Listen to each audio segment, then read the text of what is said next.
Mwanzoni, ukimwona mwenza wako huwa unapata hisia au hamu ya kushiriki tendo la ndoa, na ukiperform unakuwa na perform vizuri tendo la ndoa. Lakini hali imebadilika ghafla. Sasa hivi ukimwona mwenza wako, hisia za kushiriki tendo la ndoa au hamu ya kushiriki tendo la ndoa zinapotea kabisa. Na maanisha kwamba haupati hisia yoyote. Hali hii inasababishwa na nini?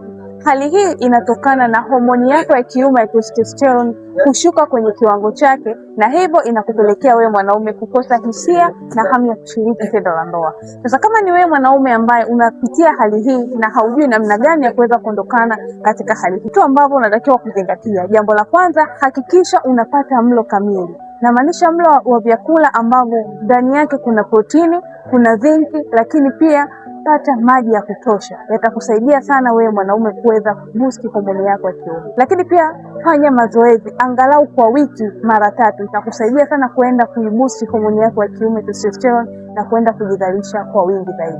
Lakini jambo la 3 na la mwisho zaidi, pata virutubisho vya asili ambavyo vitakusaidia wewe mwanaume kwenda kuiboost homoni yako ya kiume testosterone, lakini pia kwenda kuongeza madini ya zinc ambayo ni muhimu sana kwenye swala zima la kuiboost homoni yako ya kiume testosterone. Na kama ukihitaji programu hii, hakikisha unachukua namba yangu hapo au comment msaada ili niweze kukusaidia. Hii ni programu kwa wewe mwanaume ambaye unateseka na ndoa yako juu ya changamoto ya aina hii. Hakikisha unashare hii video kwa wanaume wengi sana wapate kujifunza na kujielimisha.